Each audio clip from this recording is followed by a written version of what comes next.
আসসালামু আলাইকুম রহমতুল্লাহি ওবরকাতুহু। সম্মানিত দর্শক, আমার আজকের এই ভিডিওটি মূলত সেনাপ্রধান জনাব ওয়াকারুজ্জামান, জেনারেল ওয়াকারুজ্জামানকে উদ্দেশ্য করে।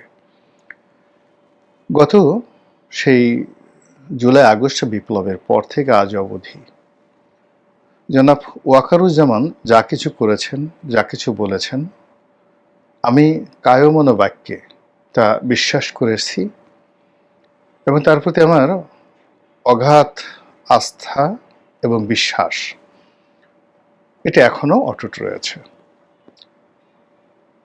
অনেক মানুষ দেখেন নানা রকম বিরূপ মন্তব্য করেছেন, যারা কন্টেন্ট ক্রিয়েট করেন। অনেকে থেকে বেইজ্জতি করে কথা বলার চেষ্টা করেছেন, কিন্তু রাষ্ট্র ক্ষমতার একটা শীর্ষ পর্যায় থেকে একজন সেনাপ্রধান বা একজন পুলিশ প্রধান কিংবা একজন মন্ত্রী, একজন এমপি, একজন প্রধানমন্ত্রী, তিনি আসলে কতটুকু করতে পারেন, এই বিষয়গুলো সম্পর্কে যেহেতু আমার একটু হলেও বাস্তব অভিজ্ঞতা রয়েছে, সেই কারণে আমি অনেকের উপর খুব আশাবাদ ব্যক্ত করি না। এক। দুই নম্বর হলো যে কাউকে সম্মান জানানোর ক্ষেত্রে বা কাউকে নিয়ে কটূক্তি করার ক্ষেত্রে আমি সতর্কতা অবলম্বন করি, যেন আমার কোনো কথা দ্বারা, কর্ম দ্বারা কোনো মানুষের পথে বাধা এবং বিঘ্ন তৈরি না হয়। তো সেই ক্ষেত্রে জেনারেল ওয়াকারুজ্জামান যেন আমার দ্বারা কোনো অবস্থাতেই তিনি আহত না হন, আমি সবসময় চেষ্টা করেছি সেইভাবে আমার যে সংযম এটা প্রদর্শন করার জন্য। এখানে একটা বিষয় হলো যে আমরা সবাই স্পষ্টভাবে জানি যে এখন তিনটি ক্ষমতার বলয় রয়েছে।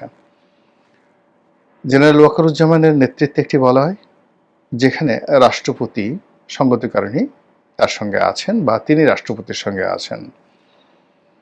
তার সাহায্য ছাড়া রাষ্ট্রপতি 1 মিনিট টিকে থাকতে পারতেন না এবং আগামীতে পারবেন না। এটা হলো বাস্তব অবস্থা।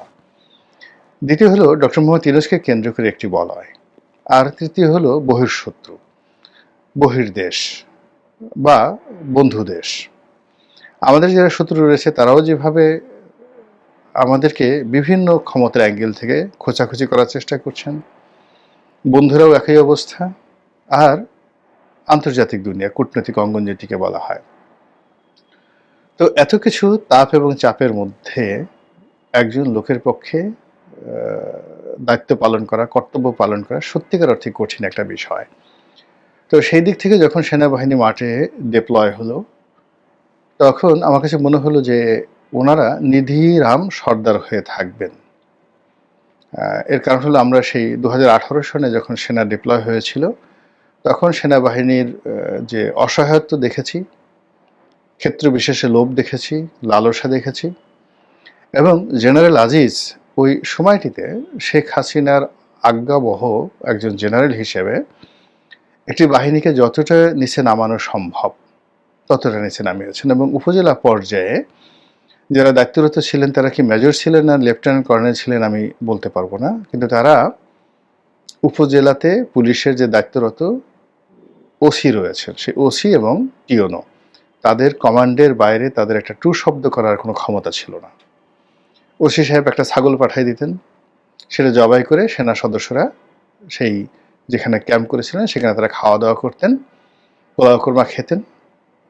এর বাইরে তাদের কোনো ডিউটি ছিল না।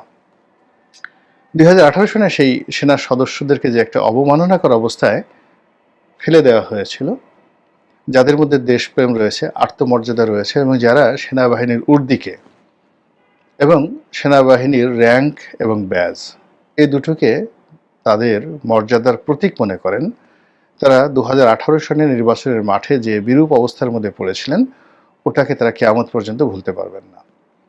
তো এই জন্য এবার যখন সেনা ডিপ্লয় করা হলো, অন্যকে কি বলেছেন জানি না, আমি প্রথম দিন থেকে বলেছি যে সেনাবাহিনীর ম্যাজিস্ট্রেসি পাওয়ার দরকার হবে। ম্যাজিস্ট্রেসি পাওয়ার ছাড়া তারা কিছুই করতে পারবে না।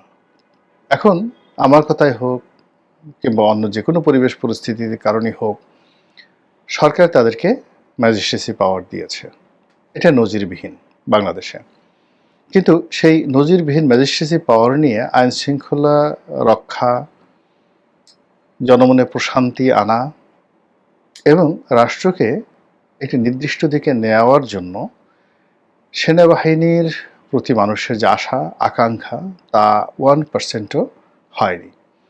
এখানে কিছু সস্তা জিনিস হয়েছে, কাউকে লাঠি দিয়ে পেটানো হচ্ছে, কারো হেলমেট আছে কিনা তা চেক করা হচ্ছে, কিন্তু সত্যিকার অর্থে কোনো একটি এলাকাতে সেই এলাকার পরিবেশ পরিস্থিতি রাষ্ট্রের অনুকূলে আনা, আইন শৃঙ্খলা মানে যাকে বলা হয় শান্তিপূর্ণ করা, এই কাজটি সেনাবাহিনী করেনি। কেন করেনি, কি জন্য করেনি, এটা নিয়ে বহু তর্ক আছে, বিতর্ক রয়েছে। কিন্তু এখানে সেনাপ্রধান ওয়াকারুজ্জামানকে নিয়ে আমি যে কথাটা বলতে চাই সেটি হলো, এখনো পর্যন্ত তার অধীনে যেভাবে কমান্ড রয়েছে, এখনো পর্যন্ত তার প্রতি লোকজনের যে বিশ্বাস এবং আস্থা অব্যাহত রয়েছে, যেটি বাংলাদেশে বিরল, ইতিপূর্বে কখনো হয়নি। এক। 2 নম্বর হলো যে তিনি যদি এই পুরো পরিস্থিতিকে নিয়ন্ত্রণ করতে না পারেন, ইতিহাস তাকে ক্ষমা করবে না এবং তার জীবনে এতটা বিপর্যয় নেমে আসবে যে বিপর্যয় কোনো সেনাপ্রধান, কোনো মন্ত্রী, কোনো এমপি কারো জীবনে কখনো ঘটেনি। বাংলাদেশে পরিস্থিতি সেদিকে এগুচ্ছে। আর এই কথাটা এখন খুব নিষ্ঠুরভাবে আমাকে বলতে হচ্ছে এই কারণে যে আমরা ডক্টর মোহাম্মদ ইউনূসকে যে প্রধান উপদেষ্টা মেনে নিয়েছি সেনাবাহিনী প্রধানের কথায়, তার পছন্দে। তিনি যদি না চাইতেন এটা হতো না। এর কারণ হলো শেখ হাসিনা পালিয়ে যাওয়ার পরে পুরো মানুষের, দেশের যে কনসেন্ট্রেশন, সেই কনসেন্ট্রেশন ছিল ক্যান্টনমেন্টের দিকে, সেনাবাহিনীর দিকে। সেনাপ্রধান ওয়াকারুজ্জামান যদি ওই দিন চিফ মার্শাল অ্যাডমিনিস্ট্রেটর হতে চাইতেন, সেদিন যদি প্রেসিডেন্ট হতে চাইতেন, সারা বাংলাদেশ কায়মনো বাক্যে তাকে মেনে নিত। এমনকি বিএনপি 2-3 বছরের মধ্যে কোনো টু শব্দ করতো না। আমি বিএনপির একেবারে শীর্ষ পর্যায়ের সাথে কথাবার্তা যখন বলেছি, সবসময় আমরা চেয়েছি যে একটা ইন্টারভেন হোক, শেখ হাসিনার পতন হোক, সেনাবাহিনী ক্ষমতায় আসুক এবং 5-6 বছর তারা ক্ষমতায় থাকুক, একটা লেভেল প্লেয়িং ফিল্ড করার জন্য। কিন্তু সেনাপ্রধান নিজের দুর্বলতার জন্য হোক, অক্ষমতার জন্য হোক, স্নায়বিক দুর্বলতার জন্য হোক, ব্যক্তিত্বের জন্য হোক, ভয়ের জন্য হোক, নির্লিপ্ততার জন্য হোক, হোয়াট এভার মেবি, তিনি ক্ষমতা না নিয়ে তিনি ক্ষমতা দিয়েছেন ডক্টর মোহাম্মদ ইউনূসের হাতে। এবং তিনি যেভাবে রাজনীতিবিদদেরকে ডেকেছেন, অন্য কোনো মানুষ ডাকলে যেত না, রাজনীতিবিদরা তাকে বিশ্বাস করেছে। তিনি জনগণকে যে দৃঢ়তার সঙ্গে বলেছেন যে আমি দায়িত্ব নিলাম, সেই দায়িত্ব 1%ও তিনি পালন করেননি। উল্টো এই যে গত 10 মাস ধরে সেনাবাহিনী যে টহল টিম মাঠে রয়েছে, তার জন্য এই রাষ্ট্রের ভান্ডার থেকে শত শত নয় হাজার হাজার কোটি টাকা এই সেনাবাহিনীকে আমাদেরকে পরিশোধ করতে হচ্ছে, অতিরিক্ত তাদের বেতন ভাতার বাইরে, তাদের গাড়ির তেল, তাদের ক্যাম্প ফি, এবং যখন এই অবস্থা থাকে তখন তাদের যে অতিরিক্ত ভাতা দিতে হয়, সেই ভাতা বাবদ এ যাবৎ কত হাজার হাজার কোটি টাকা খরচ হয়েছে, বিনিময়ে আমাদের কি লাভ হয়েছে। তিনি বহুবার বড় কথা বলেছেন, তার একটি কথা বাস্তবায়িত হয়নি। তিনি হুমকি দিয়েছেন, ওটা করেছেন, ওটা করেছেন, কিন্তু অল্প কয়েকটি